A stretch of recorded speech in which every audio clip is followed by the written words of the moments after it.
Depends on your skill level at attracting women. If you're a guy that has a lot of work to do on his ability to attract many women, then he tends to get into relationships out of dependency, which is sort of like voluntarily getting trapped and surrendering your freedom because you have a dependency. But if you're a guy that's really good with women, good at attracting them, then the way you're going to view your relationships with women, even ones that have become intimate, is going to be that that was special, that was intense, that was enriching, but I don't feel like I'm going to die Right. if I get out of this, or if I lose her, or if I voluntarily break up with her. But if you were to say lose a job or lose an Or entire business. career Ooh, or your business, that would feel generally you're talking to far me more here, baby. devastating than I losing a can relate to particular that. woman, because you always know you can get another one. And that's not cruel or mean to say. It's reality that life goes on and on and on, and there are many relationships to be had. And losing one woman from your life doesn't mean you're never going to love again. You're never going to have another. You will. But when you lose a career or lose a job or a business, that cuts to the bone of what really composes your masculine identity. So what I'm saying here is that the way it would feel to a woman to get broken up with equals the way it would feel to you to be fired. Which means there's sensitivity and empathy necessary in the process Yeah, to get into her point of view, yeah. because she may be Imagine what losing it would feel something. like to be fired. How would you want to be fired Right. is how you would want to talk to a woman about a breakup. How would you want to be fired if you're in a corporate job? Well, if you're talking to me directly, I would think basically, as you mentioned, there's a logical side and the emotional side. I'd want the boss or the employer to lay out exactly what the business needs, how what my strengths are, but how it's a mismatch for their needs Uh-huh. and ways I've fallen short. Perhaps I can take a look at that if I choose, and why, in the most practical sense, it doesn't make sense to continue. And it's probably something that I can hear, I can reflect on. I'll probably have some period of like, wow, digesting it. Yeah. But it's hard to argue with that. Like these are our needs as a business, and it's not. You have a lot of strengths. You're a good guy, and it's not in a way. It is very personal, but it's not personal. It's like it's personal because these are my skill set, but it's basically it's not a good match. The Yeah. jigsaw puzzle isn't.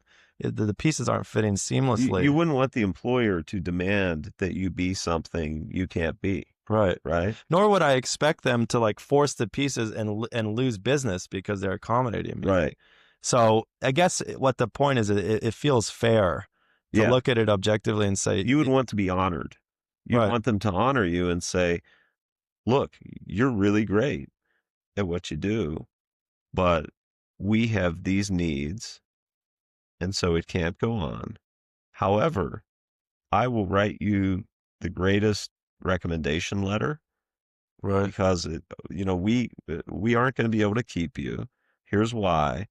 But I'd love to write you a great recommendation letter, and I honor your level of skill. That we're letting you go not because of who you are, or that you're a bad person, or that you're incompetent. That'd be a different matter if that's why you're getting fired. You got work to do on yourself. But we're letting you go because it just doesn't work, and it's nobody's fault. But we'll help you out. I'll Right. write you a great letter of recommendation. So that's how you apply this to breaking up with a woman. You can date my brother. He's a great You guy. you, you say, look, you're going to feel bad for a while, Right. and I'm sorry that you're going to go through some grief. I'm going to as well, which you are. But then you say, hopefully someday soon we can be friends, and I hope this has been as enriching to you growth wise as it has been to me. And I would want to see you happy and thriving, and someday, if you choose, married and have a great life. So it's really about acknowledging the mismatch. When you say it that way, it's both not personal because it's not saying these are bad people, Right. but it is very personal too, in a sense, because it's like it's a relationship. In Yes. other words, your quote skill sets at being a girlfriend are not a good match. And so I can see a woman, but again, it comes to boundaries. A woman with good boundaries would say, I can see that point of view, and it would be futile for us to force it. But I would guess a woman with poor boundaries wouldn't want to hear that truth about the mismatch. And she would Right. say, "Oh, you're maligning me at my core. That I'm bad. I'm a bad." Well, you're in your logical part of your brain, but she's in an emotional part of her brain. So what you're doing is you're honoring that she's in her emotions by speaking to her emotions and saying, you know, put this in the hopper to consider later logically that we don't we aren't a match. But emotionally, I would like to give you this, that you're wonderful, that I'm enriched because of this, and I hope you are too. And that I will be a friend of some capacity in the future because I want to see you do well with your life. That's speaking to the emotions. I mean, it's logically true too, but it's really speaking to the emotions. Mm. Because for a woman too, particularly, she loses a lover, but also a friend Right. too. And And what you're you're assuring saying that the is friend you is don't still have there. to lose the friendship, that friends can be friends even if they see each other only once a year, Right. that they can still wish each other well from afar. And this goes even deeper, deeper than the emotional areas of the brain, goes down to the core of femininity in the animal brain to say, I would like your life to be harmonious. And I would like this to be just a plot point in that harmony. That speaks to the feminine because they need life to be harmonious, to be balanced. Right.